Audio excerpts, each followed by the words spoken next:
ओम नमः शिवाय। हर हर महादेव। जय शिव शंभू। हार्दिक स्वागत है आप सभी का फिर से एक बार हमारे चैनल एस्ट्रो ओम पर। दोस्तों, यह सारे उपाय पंडित प्रदीप मिश्रा जी की कथा से सुनकर सूचित किए जा रहे हैं, इसलिए वीडियो को अंत तक जरूर देखें और ध्यान से सुने। दोस्तों, इस गुरुवार के दिन पड़ रही है इस पवित्र महीने की अष्टमी तिथि और ये इस महीने की सबसे आखिरी अष्टमी तिथि है। और पूज्य गुरु जी ने कहा कि अगर आप एक बेलपत्री की डंडी वाला ये विशेष उपाय करते हैं तो हम यकीन दिलाते हैं आपका भाग्य चाहे जितना खराब चल रहा हो आपके जीवन में, चाहे जितनी दरिद्रता बनी रहती हो, आपका चाहे कोई भी कार्य बन ना रहा हो, आप लाख कोशिशें करते हैं, बहुत करते हैं, लेकिन फिर भी आप अपनी नौकरी प्राप्त नहीं कर पा रहे हैं, आप अपने व्यापार को आगे नहीं बढ़ा पा रहे हैं, आप अपने जीवन में धन धान्य की प्राप्ति नहीं कर पा रहे हैं, आपके जीवन में अगर लड़ाई झगड़ा हो रहा है तो आप उसको नहीं समाप्त कर पा रहे हैं, तो पूज्य गुरु जी कहते हैं कि इस पवित्र महीने में पड़ने वाली ये अष्टमी की तिथि हमारे जीवन से इन सभी समस्याओं को समाप्त कर देगी।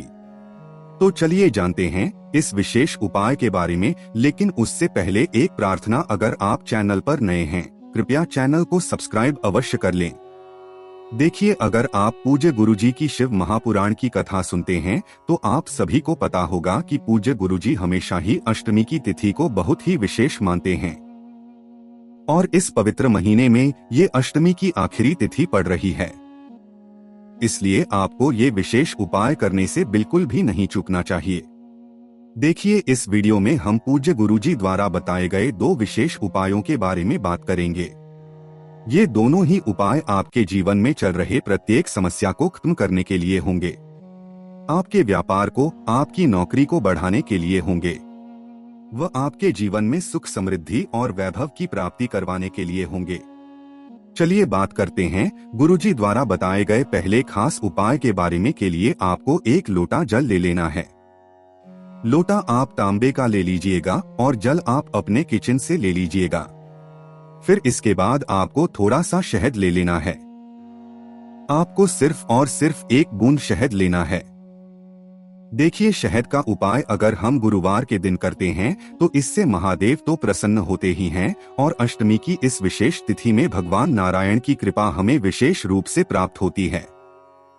इसलिए आपको एक बूंद शहद ले लेना है। शहद के बाद फिर आप लेना है एक बेलपत्र।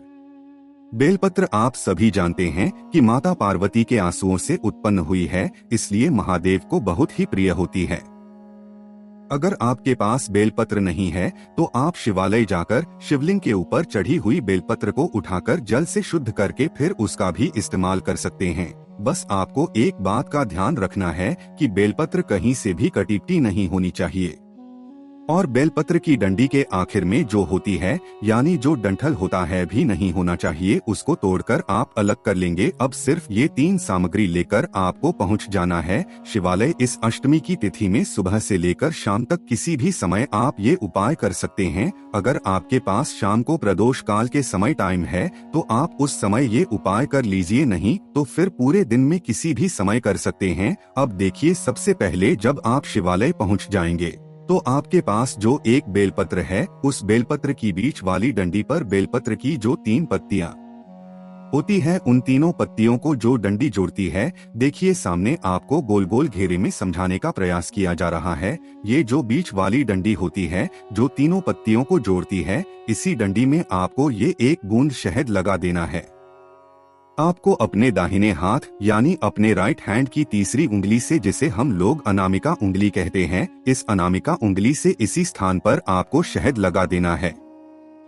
और फिर उसके बाद ये पत्र आपको अपने हाथ में रखते हुए आपके जीवन में किसी भी प्रकार की जो समस्या चल रही है उसको दूर करने के लिए आप बृहस्पतिश्वर देव से प्रार्थना कर लीजिए और फिर ये बेलपत्र शिवलिंग के ऊपर समर्पित कर दीजिए। देखिए, बेलपत्र की चिकनी साइड का हिस्सा शिवलिंग में टच करेगा और बेलपत्र की जो डंडी होगी वो जलाधारी की तरफ रहेगी सामने, जैसे वीडियो में समझाया गया है। ठीक ऐसे ही आपको ये बेलपत्र समर्पित कर देना है और कम से कम 5 बार बृहस्पतिश्वर का स्मरण कर लेना है। फिर उसके बाद आपके पास जो एक लोटा जल है, उस जल को आप 7 बार में इसी बेलपत्र की सबसे आगे वाली पत्ती में समर्पित करेंगे। देखिए, ये जो बेलपत्र आपने शिवलिंग के ऊपर समर्पित की है, इसकी सबसे आगे वाली जो पत्ती होती है, उसी पत्ती के ऊपर ये जल आपको 7 बार में समर्पित करना है। देखिए, सबसे पहले आप थोड़ा सा जल समर्पित करिए, बृहस्पतेश्वर का स्मरण करिए, फिर थोड़ा सा जल समर्पित करिए, बृहस्पतेश्वर स्मरण करिए।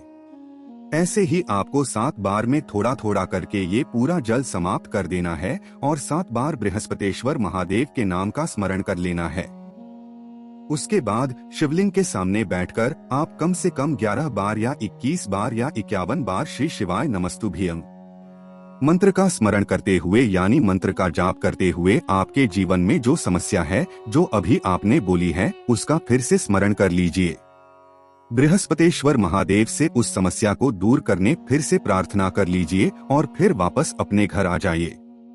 पूज्य गुरु जी ने कहा कि अगर आप इस अष्टमी की तिथि में ये विशेष उपाय करते हैं तो हम आपको यकीन दिलाते हैं कि आपके जीवन के सारे संकट, सारे कष्ट महादेव की कृपा से बहुत ही जल्द समाप्त हो जाएंगे।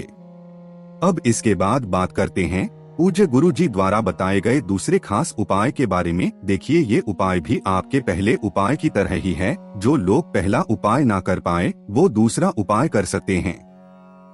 इस उपाय के लिए सब पहले आपको जरूरत पड़ेगी चने की दाल की। आपको 7 या फिर 11 या फिर 41 चने की दाल ले लेनी है। फिर इसी के साथ आपको ले लेना है थोड़ा सा शहद और फिर तीसरी सामग्री के रूप में आपको लेना है एक बेलपत्र और फिर इसी के साथ सबसे आखिर में आपको ले लेना है 1 लोटा जल। अब ये सारी सामग्री लेकर आपको पहुंच जाना है शिवालय। पूज्य गुरुजी ने कहा कि ये उपाय भी आप अष्टमी की तिथि में सुबह से लेकर शाम तक किसी भी समय कर सकते हैं। अब देखिए, पहुंचकर सबसे पहले आप जो एक बेलपत्र लेकर गए हैं, उस बेलपत्र की चिकनी साइड में कहीं पर भी आपको थोड़ा सा शहद लगा देना है। आप चाहे तो तीनों पत्तियों में से किसी भी एक पत्ती में थोड़ा सा शहद लगा देंगे और फिर ये एक बेलपत्र आपको शिवलिंग के ऊपर समर्पित करते हुए बृहस्पतेश्वर महादेव का स्मरण कर लेना है। फिर उसके बाद आपके पास जो चने की दाल है, उस चने की दाल में आप थोड़ा सा ये जल डाल लीजिए, यानी ये चने की दाल गीली हो जाए। अब जब ये चने की दाल गीली हो जाएंगी तो उसके बाद आपके पास जो 1 लोटा जल है, उस जल को आप सबसे पहले श्री गणेश जी वाले स्थान पर थोड़ा सा समर्पित करेंगे। फिर थोड़ा सा श्री कार्तिकी जी वाले स्थान पर समर्पित करेंगे। फिर माता अशोक सुंदरी वाले स्थान पर थोड़ा सा समर्पित करेंगे और फिर थोड़ा सा माता पार्वती के हस्त कमल में समर्पित करते हुए फिर आपको ये जल बचा लेना है। देखिए, अगर आप शिव परिवार के बारे में नहीं जानते हैं तो सामने स्क्रीन पर आपको पूरा शिव परिवार दिखाया जा रहा है। इसी में जो जो स्थान गए हैं, क्रम से उन्हीं स्थानों पर आपको जल चढ़ा देना है और लोटे का बचा हुआ पूरा जल आपको बचा लेना है। इसके बाद आपके पास जितनी भी चने की दाल है, उन चने की दाल को आप शिवलिंग के ऊपर समर्पित कर देंगे और बृहस्पतेश्वर महादेव का स्मरण करते हुए आपके जीवन में जो भी समस्या है, जो भी संकट है, जो भी आपकी मनोकामना है, वो आपको बृहस्पतेश्वर महादेव से बोल देनी है। फिर इसके बाद लोटे में आपने जो जल बचाया है, वो पूरा का पूरा जल आप शिवलिंग के ऊपर यानी इन्हीं दाल के ऊपर समर्पित कर देंगे और बृहस्पतेश्वर महादेव का स्मरण कर लेंगे तथा साथ ही साथ श्री शिवाय नमस्ते मंत्र का स्मरण कर लेंगे।